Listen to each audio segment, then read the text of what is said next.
Father's Day weekend, 1969. A 6-year-old boy steps behind a bush to play a prank on his family. He is never seen again. What followed was the largest search in the history of the Great Smoky Mountains. Over 1,000 searchers, Green Beret soldiers, bloodhounds, combing 56 square miles of wilderness. They found nothing. Not a shoe, not a scrap of clothing, not one verified trace. This is one of the founding cases behind the missing 411 phenomenon. And more than 50 years later, it's still unsolved. It was June 14, 1969.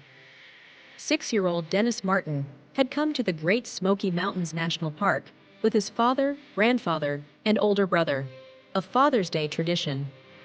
They were camping near Spence Field, a grassy clearing along the Appalachian Trail, alongside another family. The boys had been playing all afternoon, and they hatched a plan. Split into 2 pairs, circle around opposite sides of a bush, and jump out to surprise the watching adults. 3 of the boys came around on cue. Dennis didn't. At first, nobody worried. Kids wander off for a few minutes all the time. But minutes became an hour became dusk, and Dennis Martin was gone.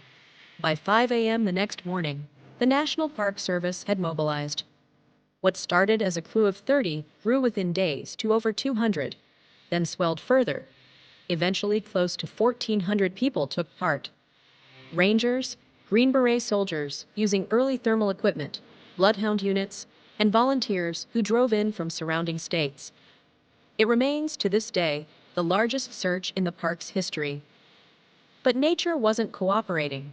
Just hours after Dennis disappeared, a violent storm dumped 3 inches of rain, flooding streams and washing out trails, destroying any scent trail the dogs might have picked up. Searchers did find something: small, partial footprints near a creek bed. One appeared barefoot. The other matched the type of shoe Dennis had been wearing.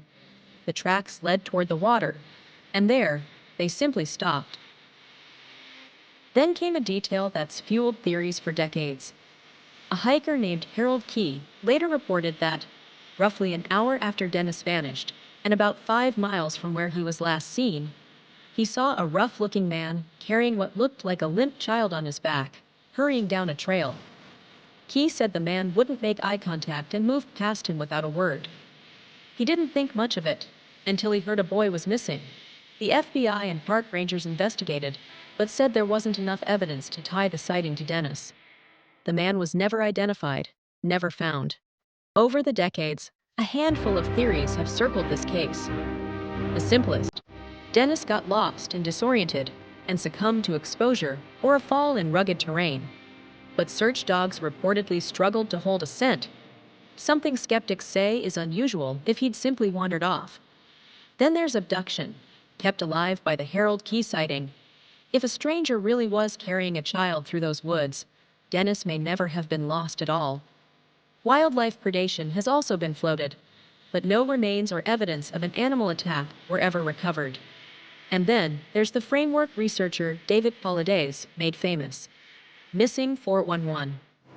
He's cataloged hundreds of cases with strikingly similar details: disappearances near tree lines, dogs losing the scent abruptly, sudden storms rolling in right after. Paulides doesn't claim to know the cause. He argues the pattern is too consistent across too many cases to be coincidence. To be clear, this is a fringe framework, not an accepted forensic conclusion. But it's the lens that keeps cases like this one alive in the public imagination. The official search was called off on September 14, 1969, 3 months after Dennis vanished. No remains, no clothing, no confirmed sighting after that Father's Day afternoon. His father kept searching on his own for years afterward. Today, Dennis Martin's disappearance remains one of the National Park Service's most enduring unsolved mysteries. Somewhere in 56 square miles of wilderness, an answer may still be waiting. Or maybe there never was one to find. If you want more real documented cases like this, subscribe, because the mountains don't give up their secrets easily.